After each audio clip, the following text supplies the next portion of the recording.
They say blood is thicker than water. But what happens when the people who share your blood have been plotting your downfall for decades?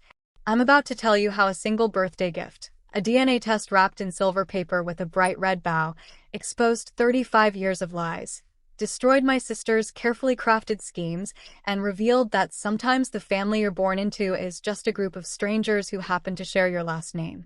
My name is Emily, and this is the story of how I discovered I'd been living in a house of cards my entire life, and how I watched it all come crashing down. You're 35 years old. You've spent your entire existence as the shadow in every family photo, present but somehow always slightly out of focus. While your younger sister gets praised for breathing, you get criticized for not breathing correctly. Sound familiar? That was my life in the Carter household. I'd built my career as a financial analyst through sheer determination, analyzing patterns and risks for a living. Funny how I could spot red flags in spreadsheets from a mile away, but miss the ones waving right in my own home. 3 months had crawled by since we buried my father. 3 months of unanswered questions about his will, of my mother's increasingly nervous phone calls, of my sister Lily's strange, almost giddy energy that seemed inappropriate for someone supposedly grieving. The invitation to my birthday dinner came wrapped in false cheer. My mother's voice on the phone had that quality of forced brightness, like she was reading lines someone else had written. Just a small family dinner, sweetheart. Nothing special. Nothing special. The story of my life in 3 words. The drive to my childhood home that April evening felt like driving toward a storm I couldn't see but could feel in my bones. You know that feeling when the air pressure drops before a tornado? That electricity that makes your skin prickle? That's what pulled up in my chest as I parked in the driveway. Through the kitchen window, I could see them, Mom and Lily, heads together over travel brochures, laughing about something. My father's chair sat empty at the head of the table, but they were planning vacations. Planning celebrations. Planning something that made them glow with anticipation. The wine bottle in my hand suddenly felt inadequate, like bringing a knife to a gunfight I didn't know I was walking into. Emily. Mom's greeting was too bright, her hug too brief, her eyes sliding away from mine like oil on water. She smelled like nervousness masked with too much perfume. Lily didn't even stand. Just wiggled her manicured fingers in my direction, while continuing to circle beach resorts with a pink highlighter. Hey sis. Dinner was a masterclass in deflection.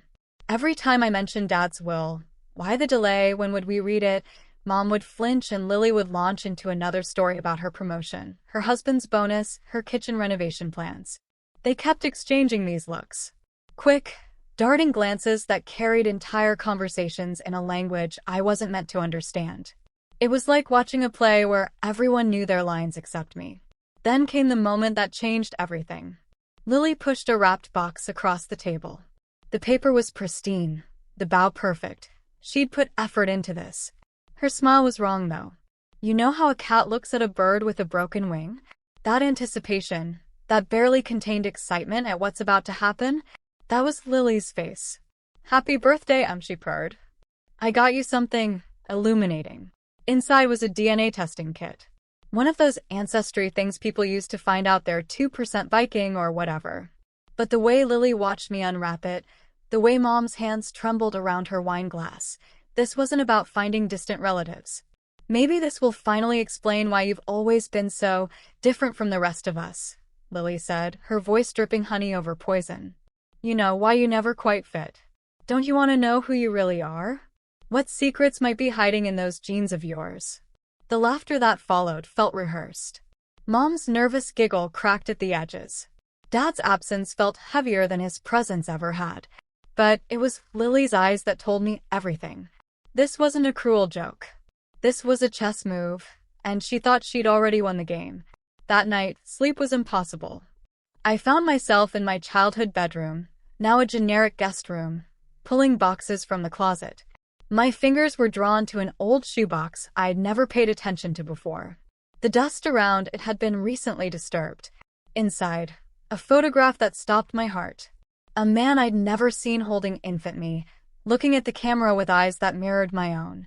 On the back, in my mother's careful script, "Forgive me." I photographed everything before carefully replacing it. Then I picked up Lily's gift and made a decision. If she wanted me to take this test so badly, If she was this eager for me to discover something about myself, then I needed to know what trap she was setting. I'd spring it, but on my terms. 5 weeks. That's how long DNA results take. 5 weeks of research, of careful observation, of watching my family with new eyes. The photograph haunted me. Who was this man? Why did my mother need forgiveness? And why was Lily so confident this revelation would benefit her? I started paying attention to things I'd dismissed before. The way family friends would sometimes start to say something, then stop when they remembered I was there. The way Mom had always been just a little too quick to take Lily's side in any argument. The way Dad had looked at me sometimes, not with dislike, but with something more complex. Like I was a math problem he'd solved but didn't particularly enjoy the answer to. The email arrived on a Tuesday. I opened it at my desk during lunch, my sandwich forgotten as I read the words that confirmed what I'd begun to suspect. No biological relationship detected with Carter family reference samples. There was in black and white. I wasn't my father's daughter. But the report contained more. A match to someone named Richard Hayes. Possible biological father. The name meant nothing until I started digging. Richard Hayes, successful entrepreneur, real estate mogul, died 5 years ago with no immediate family. But here's where it got interesting. 34 years ago, right around my birth, Richard Hayes had saved Carter Industries from bankruptcy with a massive capital investment.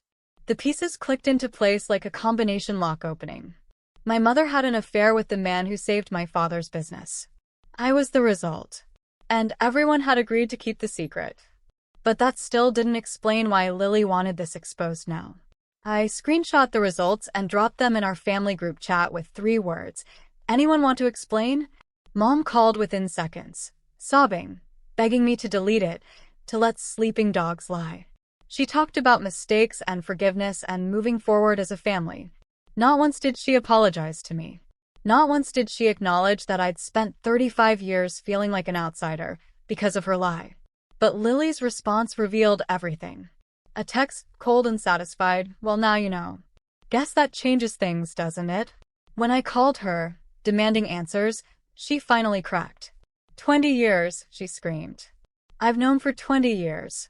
I've kept this family's dirty secret while you played the innocent victim. And now I'm going to make sure the right people get what they deserve. 20 years. Since she was 16. Every privilege she'd received. Every time Mom chose her over me. Every financial gift that flowed her way. It was all blackmail. The price of silence. But something had shifted. Lily didn't want silence anymore. She wanted exposure. And phrases like, the right people getting what they deserve, when discussing inheritance? That wasn't about justice. That was about money. My instincts screamed danger. I found an attorney, Sarah Chen, someone with no connections to my family's social circle. I explained my concerns, showed her what I had, asked her to help me understand my rights. 3 days later, another call came. This one from Mr. Harrison, my father's attorney for 30 years. Emily, his voice was formal but kind, there are things your father wanted you to know. Things he instructed me to share only under specific circumstances. Those circumstances have now been met. The law office occupied the top floor of a building that had stood since my grandfather's time. Sarah Chen and I arrived early, taking seats by the window where we could observe everything. Mom arrived looking like she'd aged a decade in a week. She knew something was coming, but not what. Lily swept and dressed for victory, practically vibrating with anticipation. She'd brought her own attorney, one of those aggressive types who advertise on billboards. She caught my eye and smirked, so sure of her win. Mr. Harrison entered last with a thick folder he placed ceremoniously on the table. His expression carried something I'd never seen, a quiet satisfaction, like a man about to play a hand he'd been holding for years. Before we begin, he said, his voice cutting through the tension, Mr. Carter gave very specific instructions about this reading. He anticipated certain challenges to his wishes and prepared accordingly. Lily's smile flickered. I, Robert James Carter, being of sound mind and body, leave 70% of my estate, including the family home, investment portfolio, and controlling interest in Carter Industries, to Emily Carter. The daughter I chose to love not because of blood, but because of character. The room exploded. Lily shot to her feet, screaming about DNA evidence, about me not being his real daughter, about having proof I'd submitted myself. Mr. Harrison waited for her to finish, then continued with devastating calm. The will states, I have known since Emily was 2 years old that she is not my biological child. I chose to raise her anyway, and I choose to leave her my legacy because she alone has proven worthy of it. The color drained from Lily's face. Her entire strategy, the DNA test, the months of planning, the careful exposure of my parentage, had just been rendered meaningless. Dad had known. He'd always known. And he'd chosen me anyway. But Mr. Harrison wasn't finished. He pulled out a stack of documents. 8 months before his death, Mr. Carter hired a private investigator after Lily began pressuring him to change his will. Each revelation landed like a sledgehammer. Consultations with estate attorneys 7 months before Dad's death. Unauthorized withdrawals totaling $50,000 from Dad's accounts while he was ill. The DNA test kit purchased 3 weeks before my birthday, shipped to Lily's address. Then came Dad's handwritten note. Lily, I knew what you were planning. I watched you scheme, hoping you'd change course. You didn't. These consequences are your own making. The silence was absolute. Even Lily's attorney looked stunned. I'm contesting this will, Lily announced desperately. Her attorney grabbed her arm, whispering urgently. I caught fragments. Can't claim fraud. Explicitly acknowledged. Frivolous challenge. Mr. Harrison delivered the killing blow. The will contains a no contest clause. Any challenge without probable cause forfeits your entire inheritance. Additionally, your $200,000 in loans from Mr. Carter would convert to debts owed to the estate. Lily stood frozen as the weight of her miscalculation crushed her. She'd spent months building a case to prove I wasn't a Carter. She hadn't known Dad spent those same months documenting her every move, building a fortress around me. There's one more matter, Mr. Harrison said, reaching for another envelope. This pertains to an agreement made 35 years ago, involving Emily's biological father. The story that emerged was both heartbreaking and beautiful. Richard Hayes wasn't a stranger. He was Dad's best friend, his college roommate, the best man at my parents' wedding. When my parents discovered Dad was infertile, their marriage nearly shattered. During a separation, Mom found comfort with Richard. When she became pregnant, the three of them made an agreement. Richard would step back completely, Dad would raise me as his own, and Richard would save Carter Industries with his investment. But Richard had done more. He'd established a trust in my name, activated by the acknowledgement of my parentage. He'd watched me from afar my entire life, adding to the trust regularly, never reaching out but never looking away. His letter, written before his death, contained words that broke me. I couldn't be your father in life. That was my promise. But I watched you build yourself into someone strong despite receiving so little support. You were my greatest accomplishment, even though you never knew I existed. In the weeks that followed, Lily's fury turned desperate.